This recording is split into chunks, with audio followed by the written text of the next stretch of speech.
मैं डॉक्टर श्रद्धा वशिष्ठ आपका सबकी शिक्षा में बेहद स्वागत करती हूँ।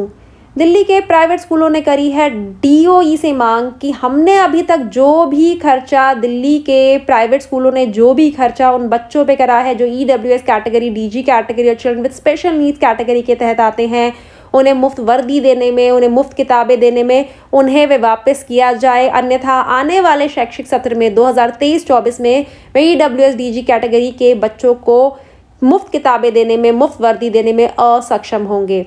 जी हाँ, आपको बहुत ही महत्वपूर्ण जानकारी देना चाहूँगी कि दिल्ली के जो प्राइवेट स्कूल्स हैं उन्होंने कहा है कि 2021-22 से हमें अभी तक बहुत से प्राइवेट स्कूलों ने कहा है कि 2021-22 सत्र का हमें रीइंबर्समेंट नहीं मिला। रीइंबर्समेंट मतलब कि स्कूल जो खर्चा करते हैं ईडब्ल्यूएस डीजी कैटेगरी के बच्चों पर, उनका जो खर्चा होता है वह उन्हें सरकार से वापस मिलता है। पैसा एडवांस में नहीं मिलता, पैसा खर्चा करने के बाद मिलता है। तो खर्चा करने के बाद जब पैसा मिलता है वह प्रक्रिया रीइंबर्समेंट कहलाती है। तो उन्हें रीइंबर्समेंट पैसे का मिला नहीं है, पैसा दिया नहीं गया है। 21-22 में नहीं दिया गया, 22-23 का पैसा नहीं दिया गया। अब 23-24 के दाखिले सर पर हैं और स्कूल कह रहे हैं कि हमें बहुत परेशानी हो रही है और अगर हमारा पहले का खर्चा नहीं पूरा किया गया, हमने जो खर्चा करा है हमें वो नहीं दिया गया ईडब्ल्यूएस डीजी कैटेगरी के बच्चों के संबंध में, अन्यथा हम आने वाले शैक्षिक सत्र में बच्चों को मुफ्त किताबें और यूनिफॉर्म नहीं दे पाएंगे। आप सभी को पता है कि राइट टू एजुकेशन यानी कि शिक्षा के अधिकार के तहत दिल्ली के प्राइवेट स्कूलों में अनएडेड रिकॉग्नाइज स्कूलों को 25% कम से कम उन बच्चों के लिए तो रखनी होंगी जो ईडब्ल्यूएस डीजी कैटेगरी के तहत आते हैं। ऐसे में स्कूलों को कहा जाता है कि वह जो खर्चा करेंगे बच्चों पर वह उन्हें वापस दिया जाएगा। प्राइवेट स्कूल पब्लिक ट्रस्ट एक समूह है 2000 स्कूलों का, जिन्होंने लिखा है डायरेक्टरेट ऑफ एजुकेशन को कि हमारे जो अभी तक आपने जो हमारा खर्चा नहीं दिया है, पिछले 2 सालों से आपने हमें अटकाया है, हमारा खर्चा नहीं दिया है, आप हमें वापस करिए। केवल दिल्ली में ऐसे 50 से 100 स्कूल ही हैं जिन्हें आपने पैसे दिए हैं, जो उन्होंने खर्चा करा है उसके पैसे आपने वापस करे हैं, रिफंड करे हैं, मतलब रिफंड उनके मिले हैं, रीइंबर्समेंट करा है।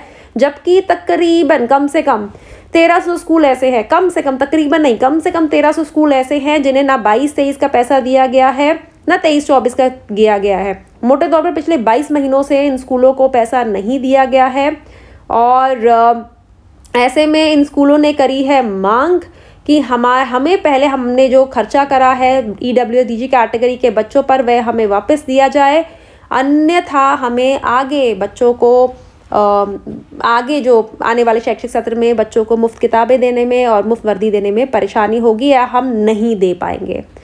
अब देखना क्या है कि डायरेक्टरेट ऑफ एजुकेशन इस कितनी मुस्तैदी से काम करता है, कितनी जल्दी स्कूल को खर्चा उनका जिन्होंने खर्चा करा है उन्हें वापस करता है, रीइंबर्स करता है। हालांकि मेरी अपनी व्यक्तिगत राय यह है कि अगर आप चाहते हैं स्कूलों से कि वे ईडब्ल्यूएस डीजी कैटेगरी के बच्चों को वे सभी सुविधाएं दें जिनके वे हकदार हैं, तो ऐसे में स्कूलों के द्वारा किए गए खर्चे की भरपाई तुरंत होनी चाहिए। जितने खर्चे स्कूलों के लटकते रहेंगे उतना ही स्कूलों का कम मन करेगा या फिर वो विरोध में ईडब्ल्यूएस डीजी कैटेगरी के बच्चों के दाखिले के विरोध में खड़े होंगे या फिर ईडब्ल्यूएस डीजी कैटेगरी के बच्चों के जब दाखिले होंगे उनके सामने परेशानी ज़्यादा लाएंगे, क्योंकि उन्हें पता है हम खर्चा करे जा रहे हैं और हमें जो खर्चा करेंगे हमें वो बाद में बहुत मुश्किल से और बहुत देर से मिलेगा, इसकी वजह से हमें परेशानी हो सकती है। तो डायरेक्टर ऑफ एजुकेशन से सबकी शिक्षा के माध्यम से मैं मांग करना चाहूँगी कि स्कूलों का खर्चा तुरंत दिया जाए ताकि वह भी कहीं ना कहीं उत्सुक रहे, मोटिवेटेड रहे कि अब नए बच्चे आएंगे, इन पे खर्चा करेंगे तो हमें मिल जाएगा, चिंता की बात नहीं है। और खुद डायरेक्टरेट ऑफ एजुकेशन भी बच्चों की पढ़ाई के लिए इतना काम कर रहा है। डायरेक्टरेट ऑफ एजुकेशन के द्वारा किए जा रहे अच्छे काम इस छोटी सी कमी की वजह से ना रुके। अब मुझे डॉक्टर श्रद्धा वशिष्ठ को इजाज़त दीजिए। नमस्कार।